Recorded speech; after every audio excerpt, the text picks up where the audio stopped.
Kayo po ba kapag parating na ang Sunday, ay excited kayo lagi? Amen po ba? Sino po yung excited? Sino po yung Lunes? Palakpakan nga natin si Lord. Praise God. Lunes pa lang, nagpre-prepare na, no? Talagang sabi nga ng Bible, no? Yung sabi ng isang psalmist, I was glad when they said unto me, let us go into the house of the Lord. No, tuwang-tuwa siya nung sabi nung isa, lika, punta tayo doon sa templo ng Panginoon sa tahanan ng ating Diyos. Amen? At tayo ay tuloy pa rin po sa atin pong tema. Basahin po natin sabay-sabay. Ready po? 1, 2, 3, go. Amen. Arise and build a service-oriented ministry. At kasabay po yan, no, yung kumbaga ang pinaka-calendar year, no, sa kung sa amin sa accounting calendar year ay December, sa mga GIL, ang pinaka-calendar year natin nagsisimula ng Oktubre. Amen po ba?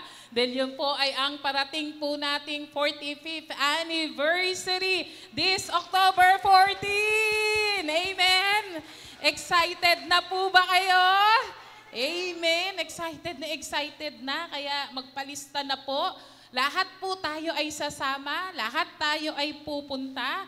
Kung kayo po ay makikisakay sa jeep na gagamitin natin o kung ano man yung mode of transportation, yan, makipagpalista na po kayo kay Sister Nene para po maihanda natin kung ilang sasakyan. Kung kayo naman po ay pupunta ron at may sariling sasakyan o kaya magko-commute, magpalista din po kayo. Ayan, para mamaya yung mga detalye niyan ay pag-uusapan po natin. Ayan. Balik po tayo sa ating tema, no? Arise and build a service-oriented ministry. At ang pinag-uusapan po natin, no, na ang ministeryong pinagkatiwala sa atin ng Panginoon ay yung tayo po ay naglilingkod. Nang mga nakaraang linggo'y pinag-usapan po natin about serving God, no? Na kung paano ang Diyos ay sinimulan niya yon sa isang kwento na yung amo ay umalis at nag-iwan sa kanyang mga servants ng halaga upang iyon ay pagyamanin, alagaan, i-administer, at bumalik siya at nandun na kailangang sulitin, no? Kung anong nangyari doon sa pinagkatiwala ng Panginoon. Napag-aralan natin ng mga nakaraan na tayo po'y maging tapat. Amen po ba?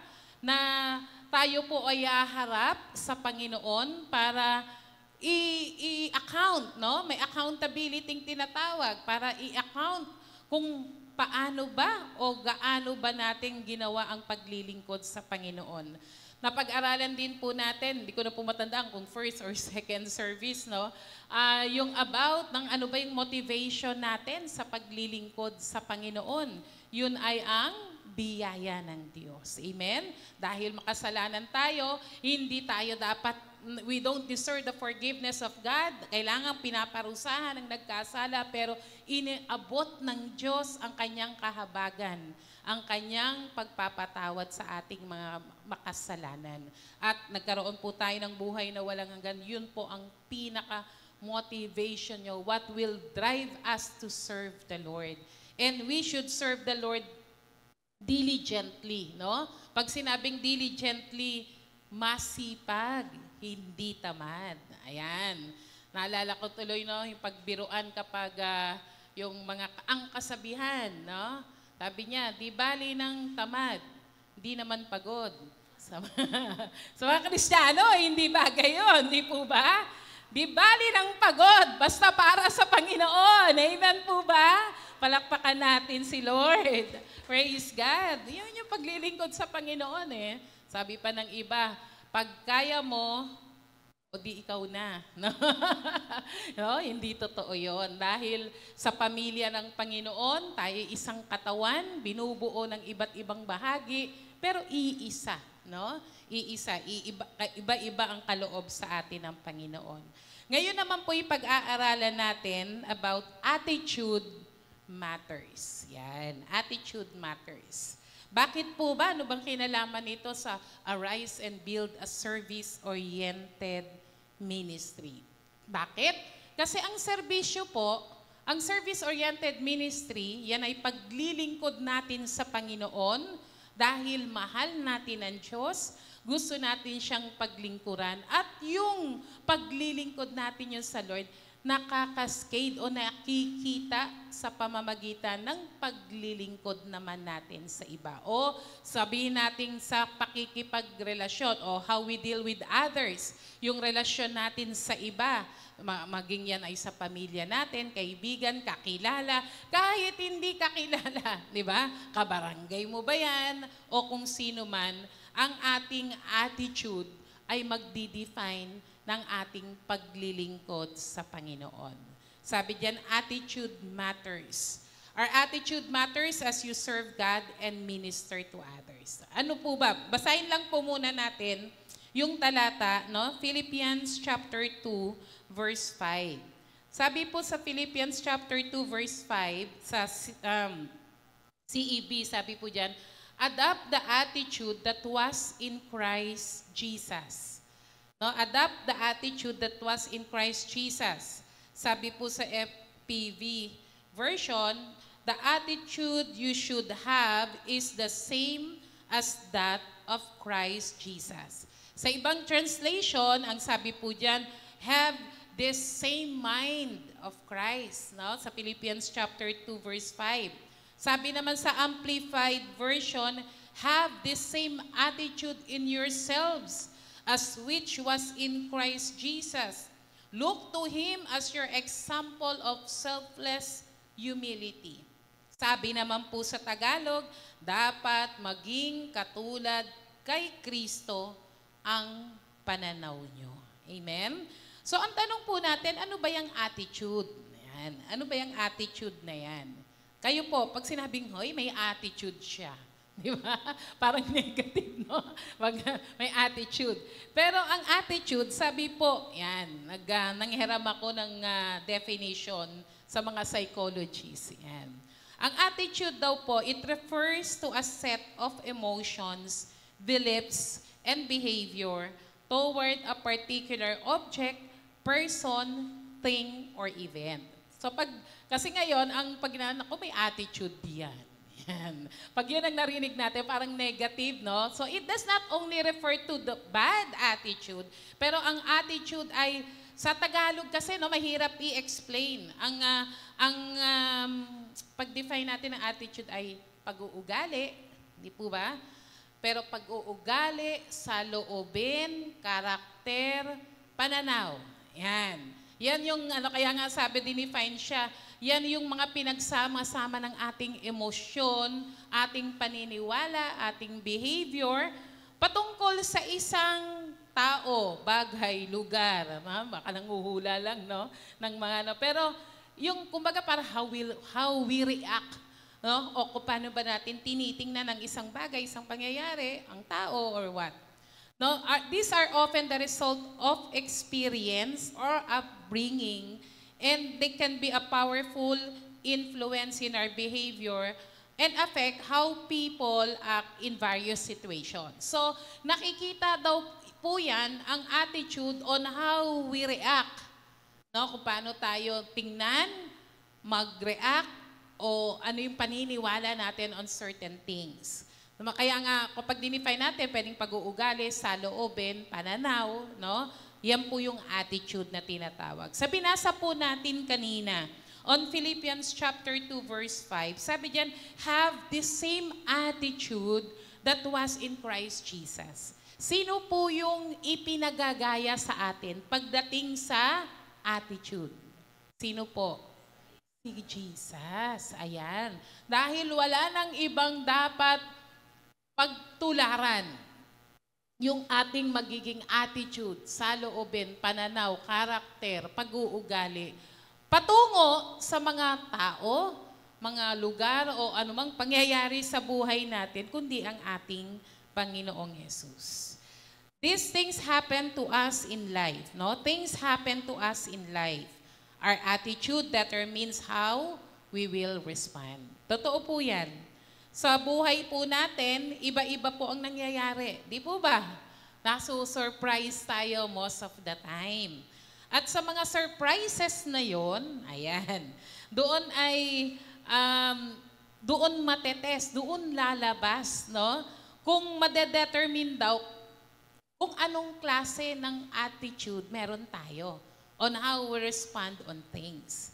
No? Iba-iba. Kasi nga, lalo na kapag may mga expectation, no? Kanina, nagkwento si teacher kanina, no? May inaasahan siyang may magsusundo, tapos biglang wala. Di ba? Parang medyo nasira yung plano mo. Di po ba? So, sa buhay natin, ganyan po, no? Iba-ibang nangyayari. And the Bible tells us over and over again that our attitude affects over our whole life. From our spiritual health to our worship and ministry for the Lord and service to others. Naaapektuhan. Kasi nga, kung ang attitude ay yung mga nabuo pong ano yan nabuong kung paano ka pinalaki, anong environment mo, anong family mo, na most of the time, hindi naman talaga maganda because we came from a sinful family, di po ba? Ang mga kahit sabihin natin, ang pamilya natin ay Kristiyano, may makikita pa rin tayong hindi kagandahan dyan. Mas lalo na pag hindi Kristiyano, di po ba? Pero, yun nga nung na-born again tayo, inaasahan sa atin yung tinatawag na pagbabago. Di ba?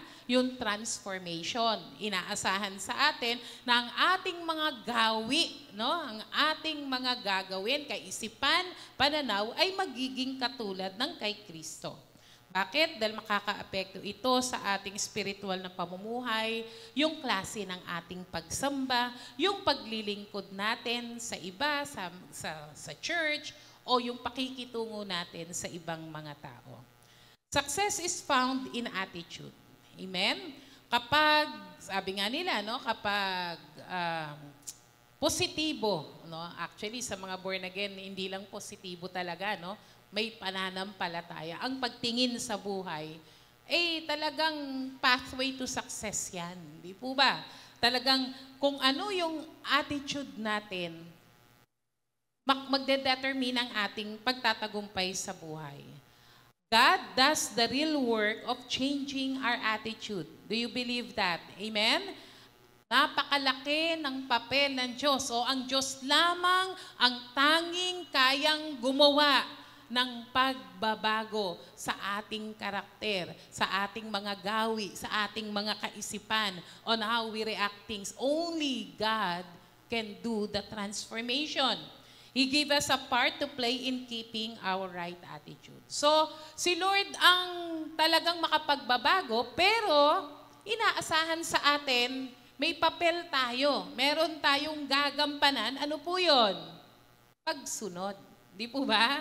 Kung may binabago ang Diyos sa atin, may inaayos ang Diyos sa atin sa ating mga attitude, kaisipan, mga gawi, karakter, on how we respond things, na ang Diyos lamang ang pwedeng gumawa niyan, ang parte po natin ay yung magpasakop sa Panginoon at sumunod sa Kanya.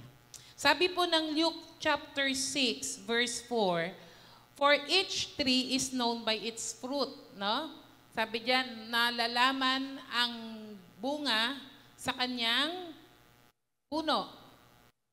Pwede bang magbunga kung walang grafting na gagawin, ha? Na ang mansanas ay magbunga ng orange. Wow! Ano kayang nangyari? Di ba?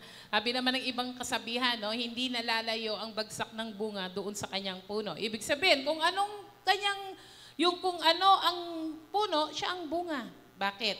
Ang sinasabi lang po ni Jesus dito, Jesus says, every tree is known by its fruit. Kung ano yung, anbawa meron kayong puno, na, di ba pag pumingin kayo ng puno, pare-pareho lang ng itsura minsan. Anbawa, minsan may nakita kaming puno, nagtatalo kami kung mangga. Mangga ba yun? Kasi iba itsura ng dahon sa dahon ng mangga namin. Yung puno ng mangga namin, iba doon sa, yung pala iba-iba rin ang itsura ng dahon, di ba? Yung pala hindi pala siya puno ng mangga, iba pala. Pero pag nagkaroon na ng bunga, doon mo malalaman, puno nga siya ng mangga. Puno nga siya ng santol. Ang alam ko yung santol, may ganun-ganun yung no? Parang may ganun-ganun yung malutong. Ayan, rough yung kanyang Pero, ang sinasabi diyan, he is saying, you can determine whether a person is a true follower of Christ by the way they live, by the way they behave, and by their attitude. Ibig sabihin, kung nakikitaan ang buhay natin ng reflection ni Jesus, alam nila na ang tatay mo ay ang totoong Diyos. Amen po ba? Hindi na maitatanggi na disipulo ka ni Kristo. Ibig sabihin, baliktarin natin, kung sinasabi natin na tayo'y mananampalataya at tayo ay Kristiyano, tagasunod ni Kristo, dapat yung bunga, yung nakikita sa atin, naririnig sa atin, yung mga ginagawa natin, yun ay magiging refleksyon na ikaw ay disipulo ng ating Panginoon. Amen? Sa Luke 6 verse 20-45, mamaya dadaanan po natin dyan, Christ teaches us that living as His disciples is all about attitude.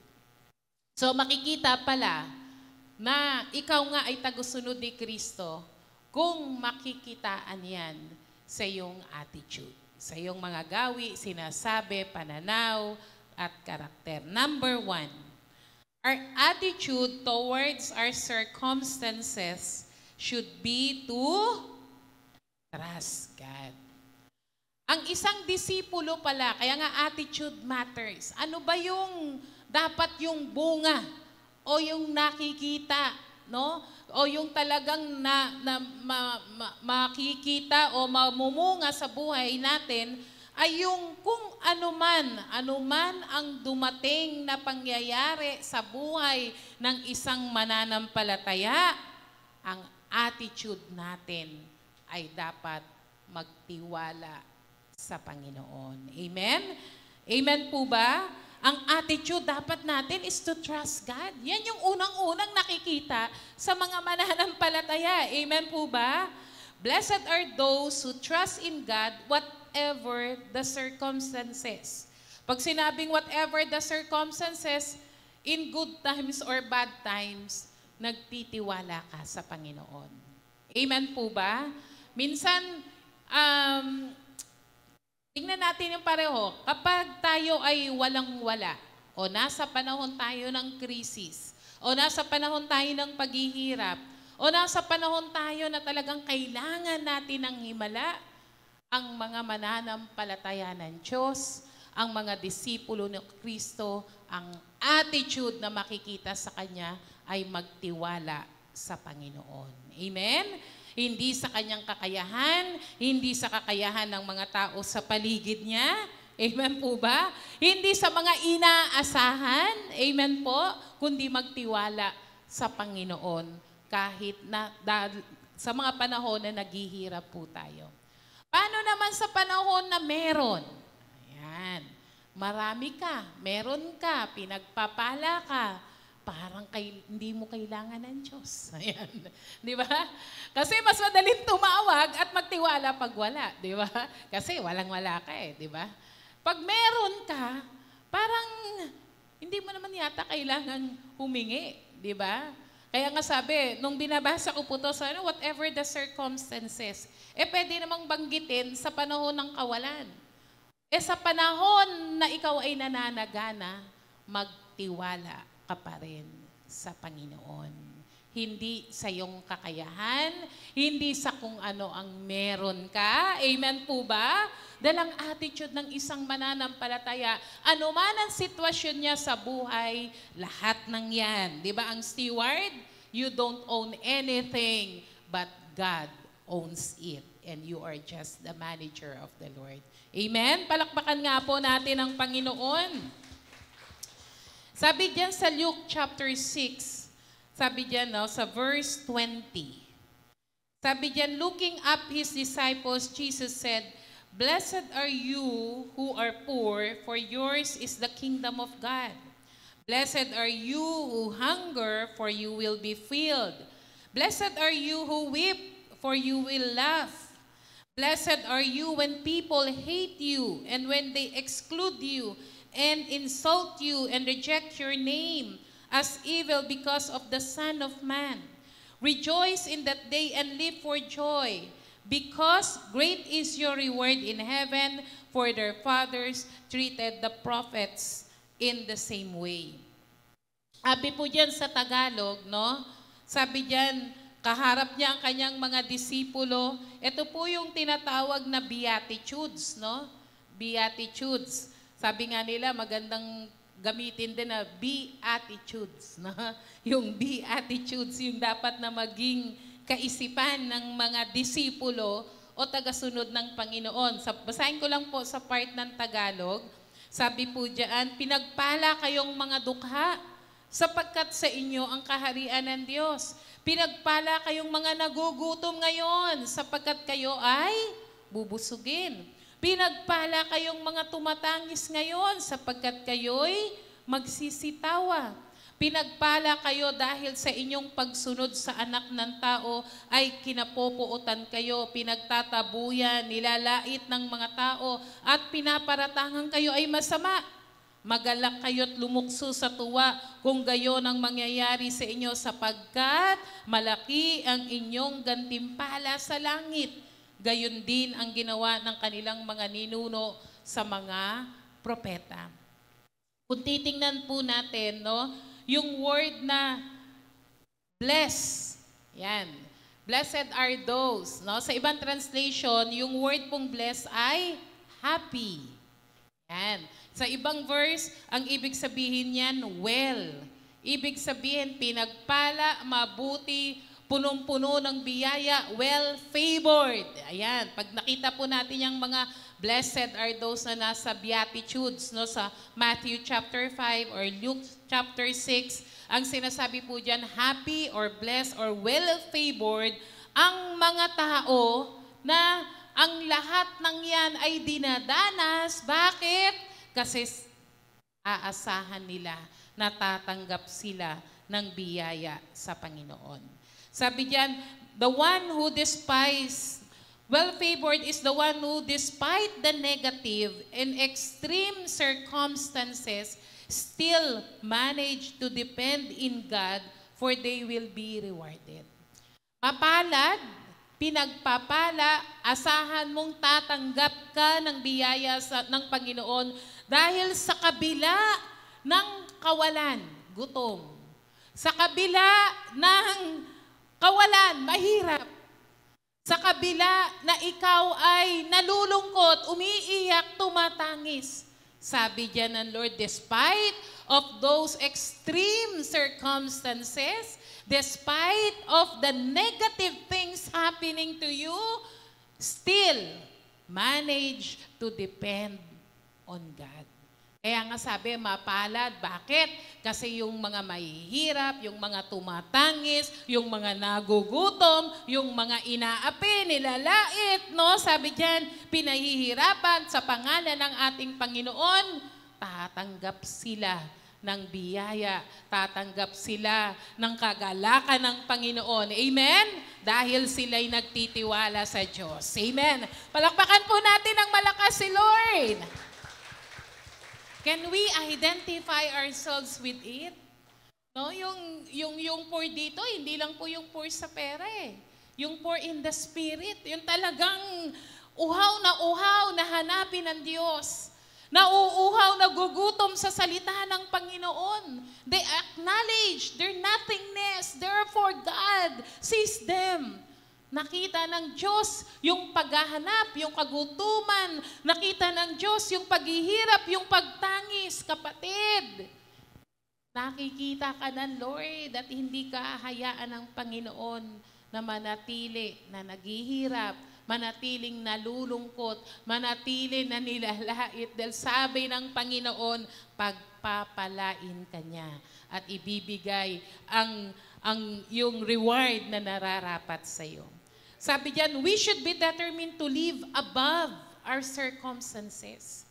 Dapat yung tatak, yung attitude, yung kaisipan, yung reaction, yung ating how we respond on the circumstances of our lives. Dapat daw laging nasa ibabaw ka ng mga pangyayari sa buhay mo. Amen? Dahil ang unang-unang tatak nga ay trusting God. Amen po ba? Amen po ba? Ano man, no? Sabi nga, may isang talata sa Biblia, no? Dumaan ka sa apoy, di ka masusunog. Gumangoy ka man sa malalim na parte ng ilog o dagat, hindi ka malulunod. Bakit? Kasi ang tatak, ang karakter, ang kaisipan at kakayahan ng mga mananampalataya ay magtiwala sa Diyos. We will walk above our circumstances, not because sa kakayahan natin, pero dahil nagtitiwala ka sa Panginoon. Mas makapangyarihan ang Diyos kaysa sa ating mga problema, kaysa sa ating mga circumstances, sitwasyon ng buhay natin. Kaya kapatid, lagi kang nasa ibabaw ng mga pangyayari sa buhay mo. Amen? Palakpakan po natin ang Panginoon. Kaya nga, no, isipin mo, iniisip ko lang bakit nga ba ako nasa itaas ng mga circumstances ng buhay ko? Gaano ba katangkad ang Diyos? Yan. Di ba? Bubuhatin tayo ng Panginoon. Malulunod ka dyan. Buhatin na kita, no? Parang batang binibitbit ng Lord sa kanyang balikat, no? You are above the circumstances dahil nandyan ang Diyos. Kailanman, hindi tayo pinabayaan ng Panginoon. Amen? Meron po ba ritong nagutom dahil nanampalataya siya kay Jesus? Meron po ba ritong naghirap dahil siya'y sumunod sa Panginoon? Siya ang Diyos. Alam niya po ang pangangailangan natin. Amen? Faith is trusting in a good God who wants our highest good. Amen? Ang pananampalataya daw po ay ang pagtitiwala na may mabuting Diyos, na alam mo yung Diyos na yung pinaglilingkuran, yung pinakamainam ang lagi niyang gusto sa buhay mo. Sabi po dyan, when it comes to life, the critical thing is whether to take things for granted or to take them with gratitude. Kapag daw po tayo dumating sa mga pangyayari sa buhay natin, siyempre madalas yung mga negative things, the way we look things, parang masama, hindi maganda yung nangyayari, di ba? Pero paano ba natin tinatanggap ang mga bagay na yan? Sinasantabi lang natin, binabaliwala, o tinatanggap natin ng may pagpapasalamat sa Panginoon? Amen? Because it is the very good of yours. Ang nasa isip lagi ng Panginoon, yung ikabubuti mo. Amen? Nandiyan po ba kayo? Pag may dumating tayong pagsubok sa buhay, tumawag tayo sa Panginoon. Magtiwala tayo sa Diyos. Na alam natin, Lord, etong pagsubok na to, hindi ito sa ikababagsak ko, hindi ito para malupig ako, kundi para gawin mo akong mabuting tao. Amen? Palakpakan nga po natin ang Panginoon. Kaya nga sabi po dyan, sa ating pong buhay, magpasalamat tayo sa Lord, anuman ang mga pagsubok na yan. Sabi ng 1 Corinthians 10:13, walang pagsubok na dumating sa buhay ng tao na hindi dinanas ng iba pa, kundi ang mga yan ay dumating sa buhay mo at alam ng Diyos na kakayanin mo at bibigyan ka niya ng kaparaanang malagpasan mo ang lahat ng yan. Amen? Amen? Palakpakan nga po natin ang Panginoon. Praise God. Number 2, our attitude toward others should be love. Ayan. Ang dapat daw pong, kaya nga yung service-oriented ministry, no? It is ministering God sa pamamagitan ng pag-abot sa napakaraming tao. We cannot exist alone. Lagi tayong may kasama, di ba? Sa bahay natin. Kung nagtatrabaho ka, kasamahan mo sa trabaho. Pag lumabas ka, sumakay ka ng tricycle, yung kasabay mo sa tricycle, no? kahit mag-special ka, may katabi ka, yung driver. Amen? We cannot exist alone. At ang ating attitude, after we trust God, we must learn to love others. Sabi po dyan, no, basahin po natin ang Luke chapter 6. Our attitude towards others should be love. But to those of you who will listen, I say, love your enemies. Do good to those who hate you. Bless those who curse you. Pray for those who mistreat you. But love your enemies, do good to them, and lend to them, expecting nothing in return. Then your reward will be great, and you will be sons of the Most High. For He is kind to the ungrateful and wicked. Be merciful, just as your Father is merciful. Amen? Kung makikita po natin dito, no, sabi diyan, do good, bless, and pray. Yan yung mga bagay na dapat ginagawa daw po natin sa ating mga, saan? Friends? Of course, our friends deserve it. Hindi na kailangan sabihin na i-bless mo sila. Hindi na kailangan sabihin, pray for them, do good to them. Pero paano kaya pag ang pinag-usapan ay yung kaaway? Yung mga taong wala ka namang ginagawa, naiinis sa'yo, nagagalit sa'yo. Meron ba kayong ganon? No? Di ba? Lahat naman eh. Di ba? Talagang sa buhay na ito, no, sabi diyan sa next slide, no, basahin na rin po natin. God gives us opportunities to bless others through a good attitude. No? Yung good attitude, given na yan kapag ang mga, kung ibibigay natin yan sa pamilya natin, bet ako umueko, sa pamilya natin, sa mga kaibigan natin. Andiyan po ba kayo? Hindi na yan kailangang i-memorize. Ito ang kailangang i-memorize. No? Ano po yun? No? Yung mahalin ang ating mga kaaway. Our world is full of sinfulness, but our Lord calls us to shine His light into the darkness using righteous words and actions. Ask God to help us align our words and action to more clearly reveal His love to the world. Sabi ng binasa po natin kanina sa Luke 6:27, sabi diyan, subalit sinasabi ko sa inyo, sa inyong mga nakikinig sa akin, mahalin ninyo ang inyong mga kaaway at gawan ng mabuti ang mga napopuot sa inyo. Pagpalain ninyo ang mga sumusumpa sa inyo at ipanalangin ang mga nang-aapi sa inyo. Unfair naman ata. Baka ganun yung reaction natin, di ba? Do good, bless them, and pray for them. The love Jesus told us to have for our enemies was not a warm, fuzzy feeling deep in the heart. No, ang hindi katulad ng yung, di ba, kung paano ka-warm, paano ba masabi yun? Yung talagang ibang klase kapag kaibigan, pag pamilya.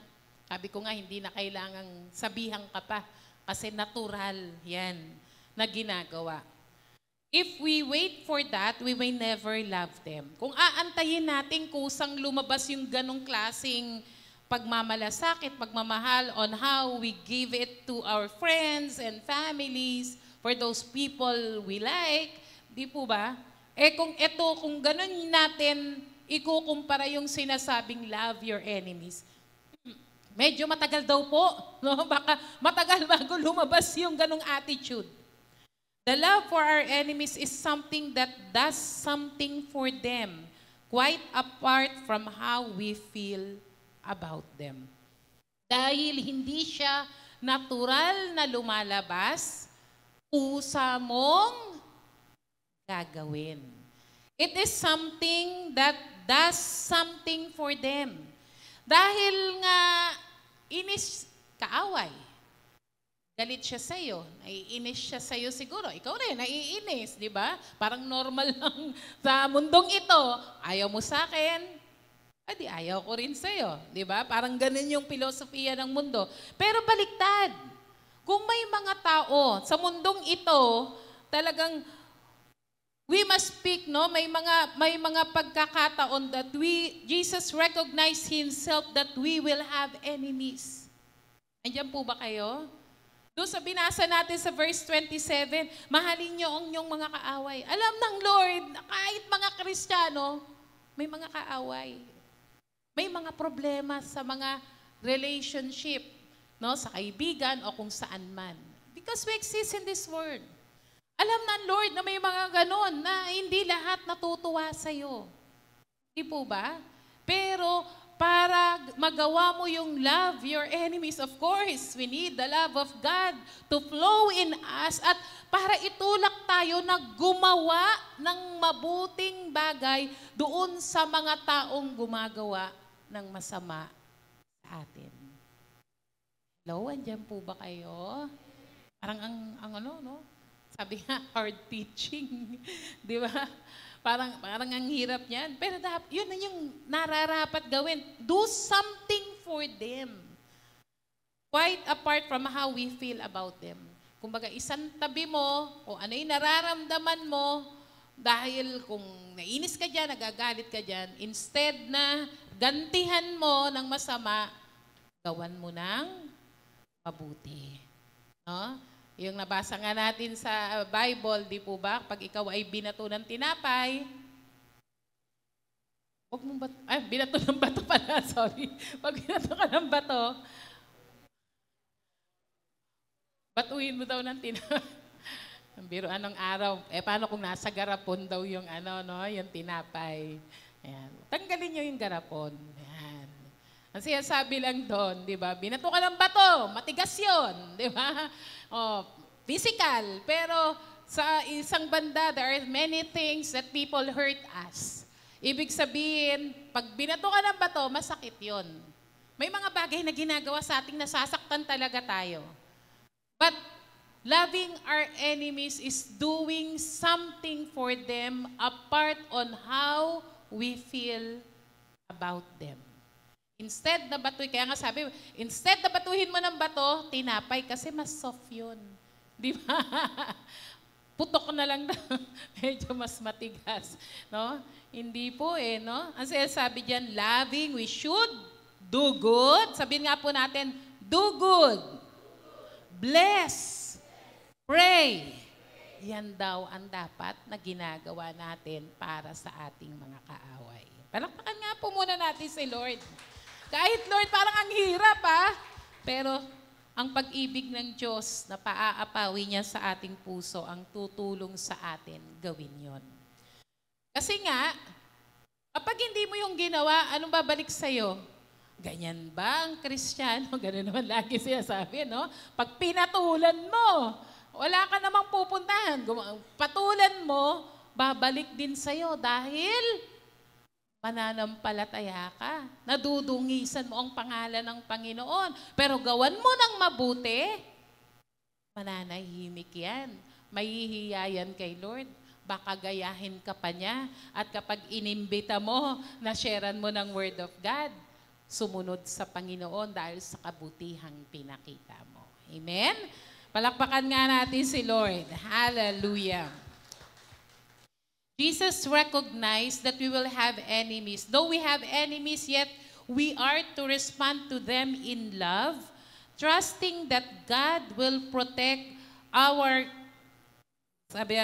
cause and destroy our enemies in the best way possible by transforming them into friends. Minsan, sabi natin, paano naman ako makakaganti? Ayan. Paano naman ako makakaganti? Ang pagganti ay hindi sa atin. Amen? Amen? Ang pagganti ay hindi sa atin. Bahala si Lord dyan. Amen? Kaya tayong ipagtanggol ng Panginoon. Ang dapat gawin natin ay mag-respond sa kanila ng may kasamang pag-ibig, nagtitiwala na kaya tayong ipagtanggol ng Panginoon at ang Diyos ang bahala na gumanap sa taong yon. Ang maging kapalit nun ay yung makakilala siya sa Panginoon. Amen? Huwag ka naman mag-pray. Nag-pray ka nga. Pray for your enemies. Baka ang prayer mo, Lord, tamaan siya ng kidlat. Mali yun. Di ba? O lamunin siya mali po yun. Ipag-pray mo na i-break ng Lord yung heart niya na makakilala rin siya sa Panginoon. Kaya ba yun? Iyayaan tayo na palakpakan po natin si Lord. Sabi doon sa talatang sabi diyan,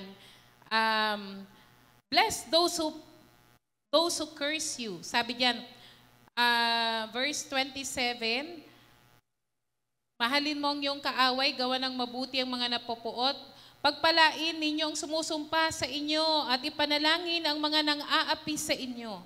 Bless those who curse you. May mga tao kasing, di ba, kahit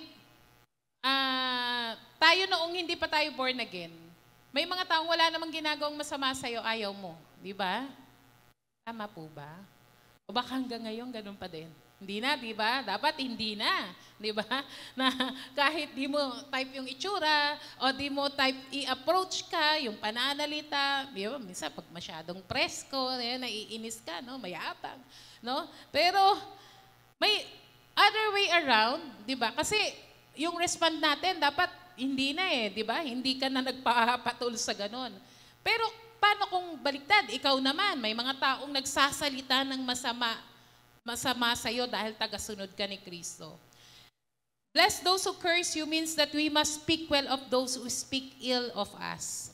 Sabi po ni Barclay, isang kilalang mananampalataya, we cannot love our enemies as we love our nearest and dearest. But we can see to it that no matter what a man does to us, even if he insults, ill-treats, and injured us, we will seek his highest good. Sabi, hindi natin kayang mahalin ang mga kaaway o mga gumagawa ng masama sa atin, katulad ng pagmamahal natin dun sa nearest and dearest to us, our families and our friends. Pero ang sinasabi diyan, but we can see to it na kahit anong kasamaang ginawa sa atin, ipag-pray pa rin natin sila. Gugustuhin natin na yung pinakamainam na bagay mangyari sa kanila. Kung paanong kaparaanan man yon, ang Diyos ang nakakaalam, malay mo. Diba? Mabuti ang Diyos. Sa kagandahang loob na pinakita mo, yun ang nagtulak sa Kanya para kilalanin din yung Diyos na pinaglilingkuran mo. Amen? Palakpakan po natin ang Panginoon. Sabi diyan, loving is half of believing. Talagang kapag ikaw ay nanampalataya, kailangan mong magmahal. Ikaw ay tagasunod ni Kristo, marunong tayong magpatawad, marunong tayong manalangin para sa mga taong gumagawa ng masama sa atin, kaya natin silang gawan ng mabuti. Amen? Sabi ng Galatians chapter 5, verse 6, we belong to Christ Jesus, so it does not matter whether anyone has circumcised us or not. The only thing that matters is that we believe in Christ. As a result, we will love others in the way that we live. Ang mga mananampalataya po, attitude matters. Wala nang, kasi mga panahon na to, parang pinag-uusapan pa nila, na kailangan ba circumcise o hindi? Hindi na yung circumcision ang tatak ng pagiging mananampalataya. Kundi ikaw ay makikita ang ating pamumuhay na nagmamahal sa iba. Amen? Sabi sa English, what is important is faith expressing itself in love. Kaya nga sabi, pakita mo ang iyong pananampalataya, papakita ko ang pananampalatayang may gawa. Yung may gawa na yon, kalakip nun ay pag-ibig. Amen? Faith working through love. Kaya ang mga mananampalataya, alam natin, ang tatak nun, sabi ng sa first John, di ba? People will know, this world will know that you are my disciples indeed if you love one another. Amen? Kung ang mga hindi dapat mahalin, mga kaaway, di po ba, ay tinuturuan, inuutusan tayong mahalin sila, gaano pa kaya yung nasa pamilya ng ating Panginoon? Amen? Let's love one another. Number 3, our attitude toward ourselves should be honesty. Ang dapat, sabi nung panimulang verse natin kanina, let this mind of Christ be in you. Tularan daw po natin yung kaisipan ni Kristo, yung pananaw ni Kristo, yung halimbawa ni Kristo, ang kanyang pag-uugali, ang kanyang karakter.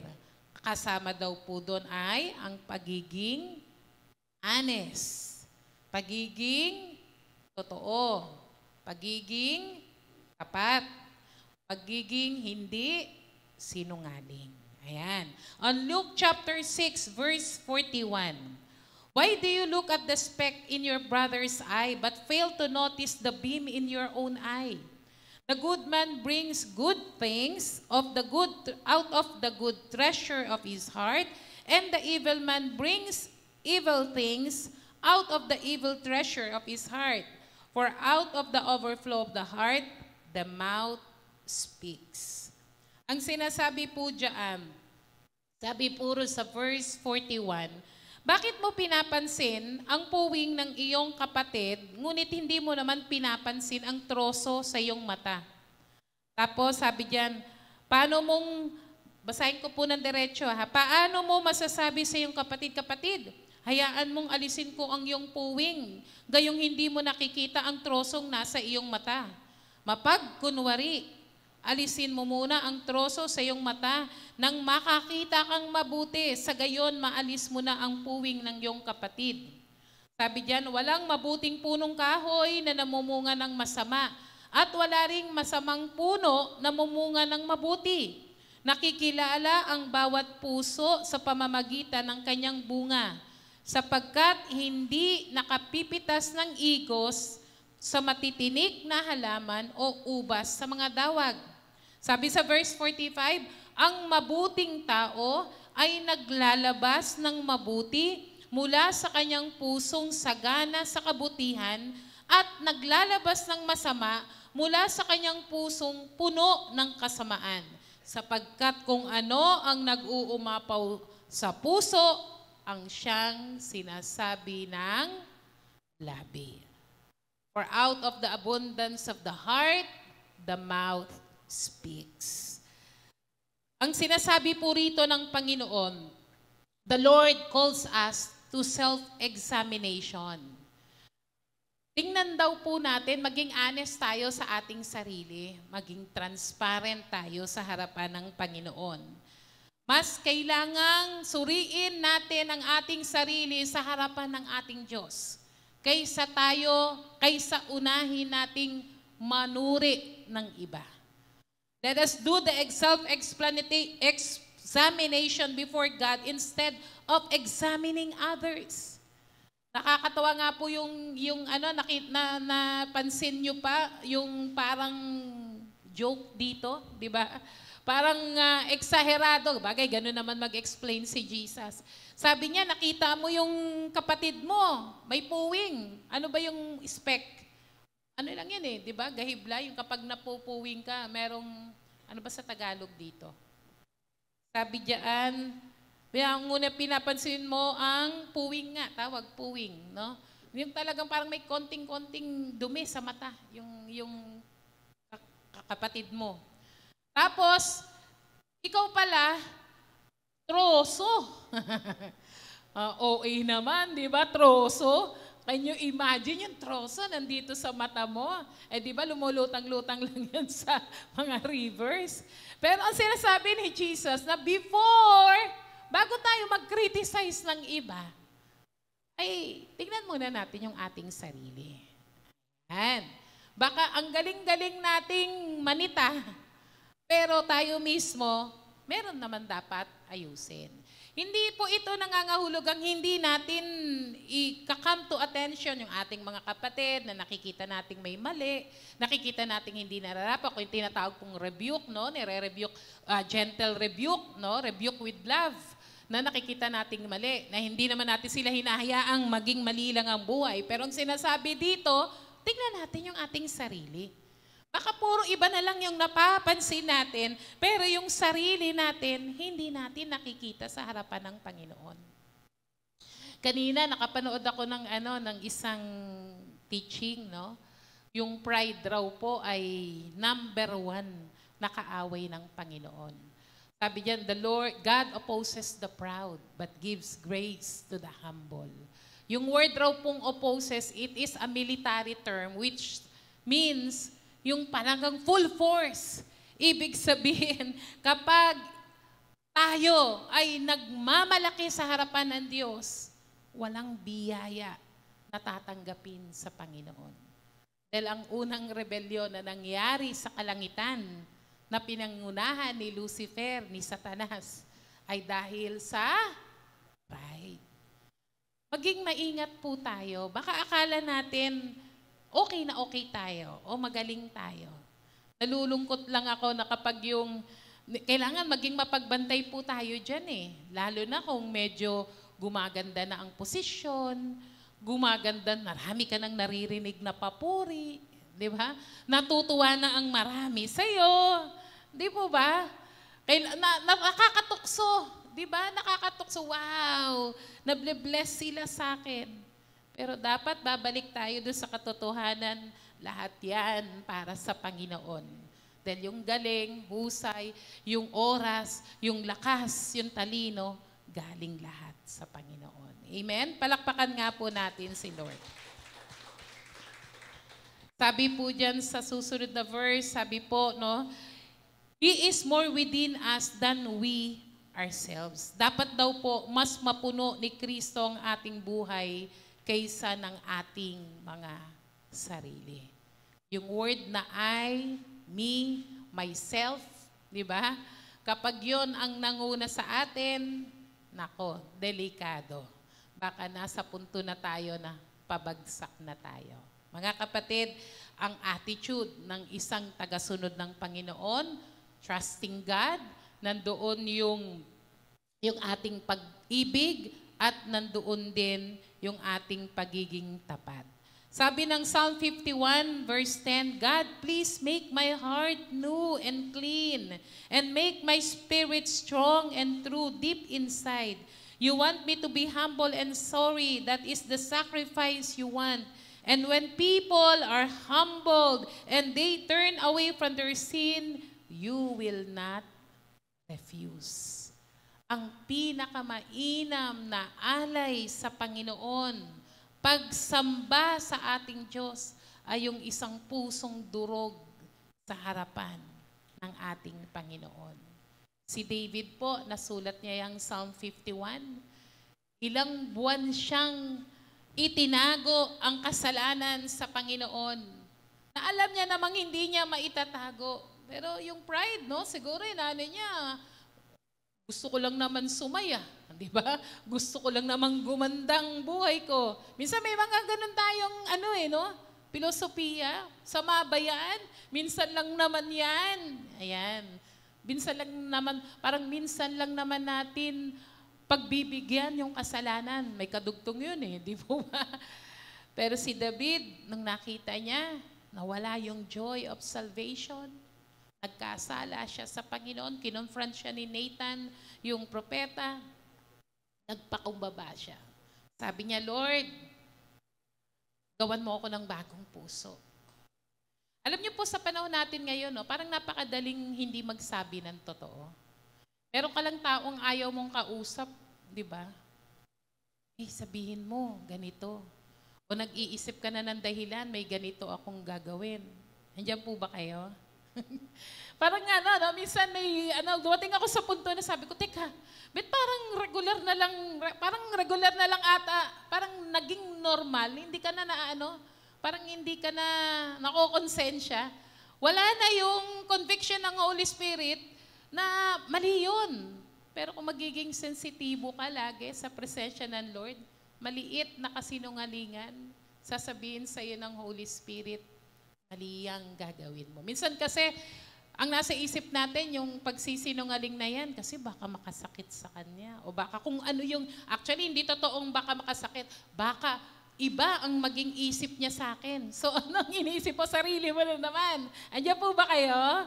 Kunwari lang yun, na baka masaktan siya, pero ang totoo nun, baka ang iniisip mo, nako, baka kung ano yung isipin niya sa akin. Kapatid, ang attitude ng isang mananampalataya ay pagiging tapat, transparent sa Lord. Wala naman tayong maitatago sa Panginoon. Amen po ba? Sabi ni David, create in me a clean heart. No? Bigyan mo, Lord, ako ng malinis na puso. Make my spirit strong and true. You want me to be humble and sorry. And that is the sacrifice that you want.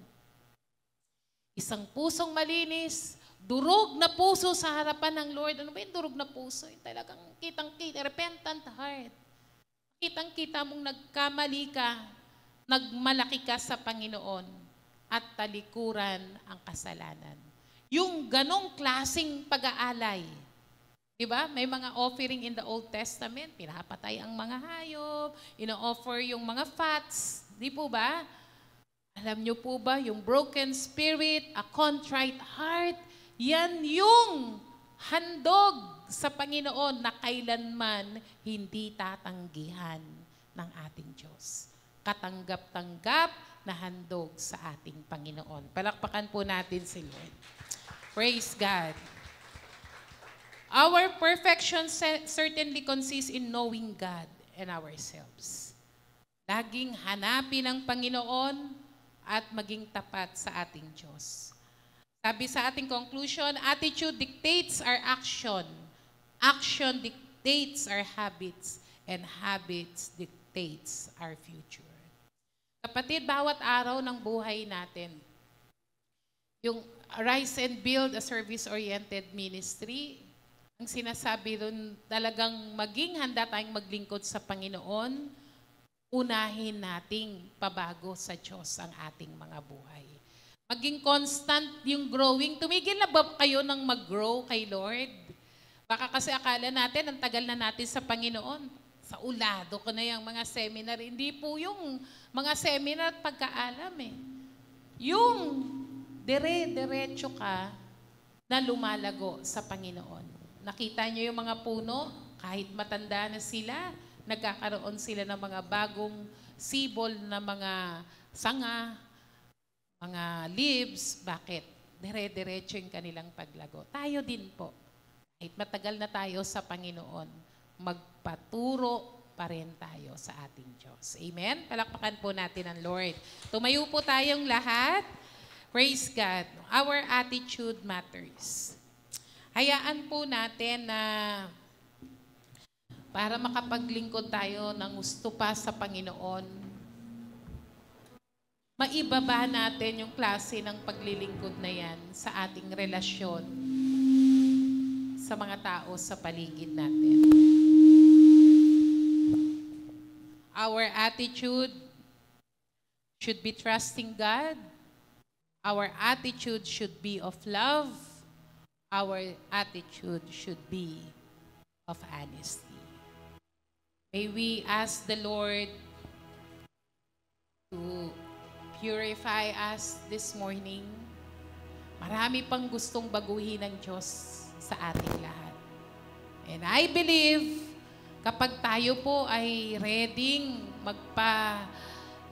na magpasaliksik sa Lord, magpaayos ang buhay natin, mas gaganda ang relasyon natin sa mga tao sa paligid natin. Amen? May we sing for the Lord? Sige po. Purify, let it be as gold and precious silver. Purify my heart, let it be as gold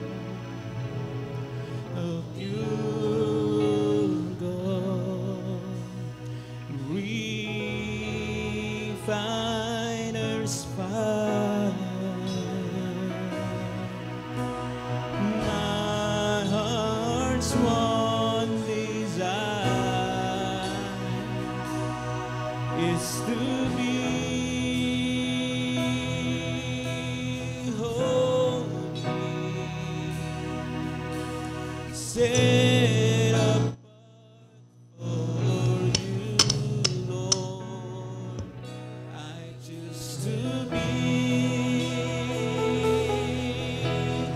holy, set apart for you, my Master, ready to do your will. Hallelujah. May we sing it again and ask the Lord to search us. Purify my heart, let me be as gold and precious silver. Purify my heart, let me be as gold, pure gold, refiner's fire. My heart's one desire is to be holy, set apart for you, Lord. I choose to be holy,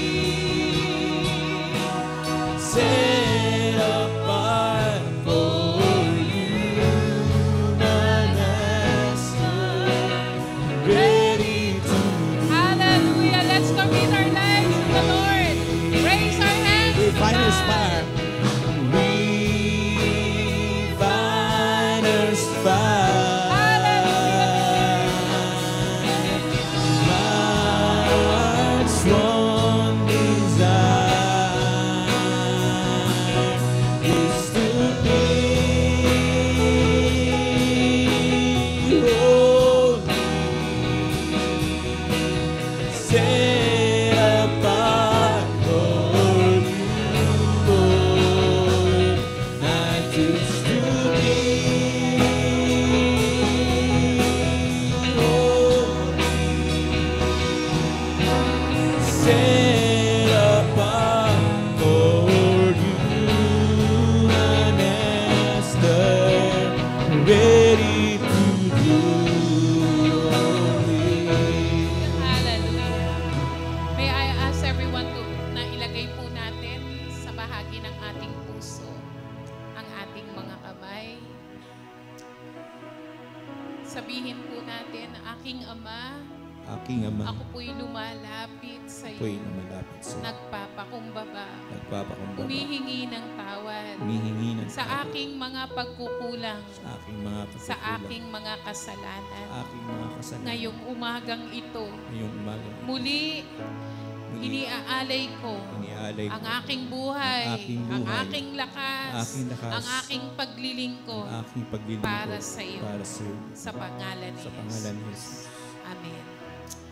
Father, in the name of Jesus, nais naming maglingkod po sa iyo.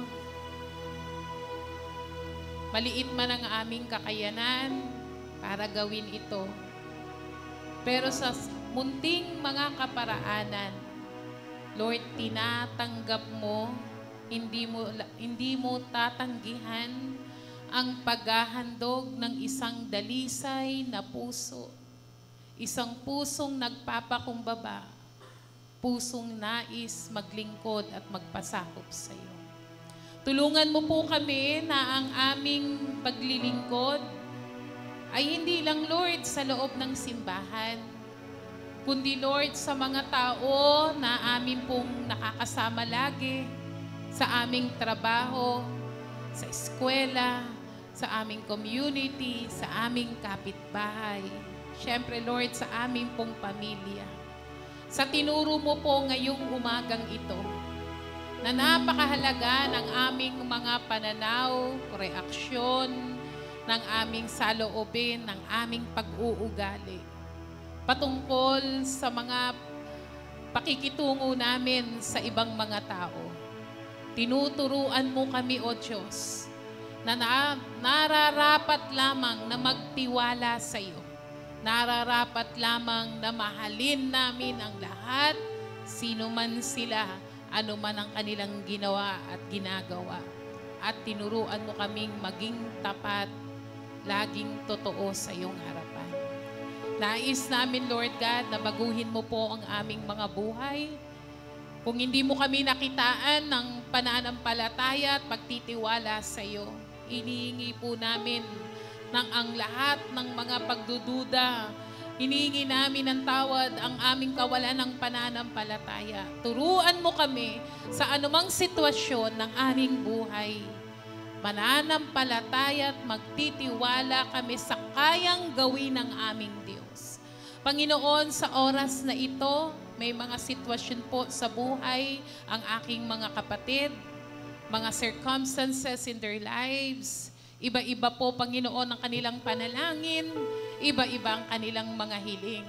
Pero may Diyos kaming makapangyarihan sa lahat, ang Diyos na nagpapagaling ng anumang klaseng sakit at karamdaman. Ngayong oras na ito, Lord God, you are, Lord God, spending forth, Lord, pinakakawalan mo, Panginoon, ang spirito ng iyong himala at kagalingan sa katawan ng iyong mga anak.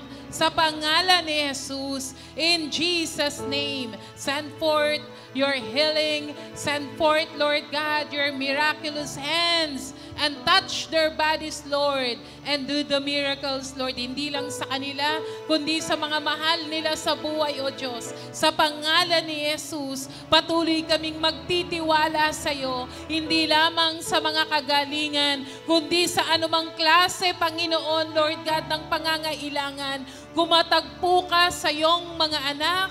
Ayusin mo, Lord God. Ikaw ang magkaloob, Panginoon, sa anumang klaseng pangangailangan na meron ng bawat isa. Ganon din, Lord, sa mga relasyon na meron kami, O Diyos, sa aming pamilya at sa lahat ng mga nakakasalamuhan namin. Turuan mo, Lord, kami na ang pananampalatayang yan ay maipakita namin na may kasamang pag-ibig, may kasamang pagmamalasakit, O Diyos, sa pangalan ni Jesus. Kahit napakahirap, mahalin ang mga gumagawa ng masama sa amin. Pero Lord, ang pag-ibig mo, O Diyos, na patuloy na mag-uumapaw sa aming mga buhay. Tutulungan kaming gumawa ng mabuti, O Diyos, kahit, Panginoon, ang mga ginagawa sa amin ay hindi maganda. You teach us, Lord God, this morning again, and remind us to love our enemies, to do good to them, to pray for them and bless them, Lord God. Dahil, Panginoon, yan ang klase ng pag-ibig na nagtulak sa iyo, O Diyos, para kami iligtas. At ganun din sa klase ng aming pamumuhay, patuloy mo kaming gawing laging tapat. Ano man ang relasyon, ano man, Panginoon, Lord God, ang kinaharap namin sa buhay, ang pagsasabi ng totoo, yun ang tinatanggap mong handog, Panginoon. Marami pong salamat.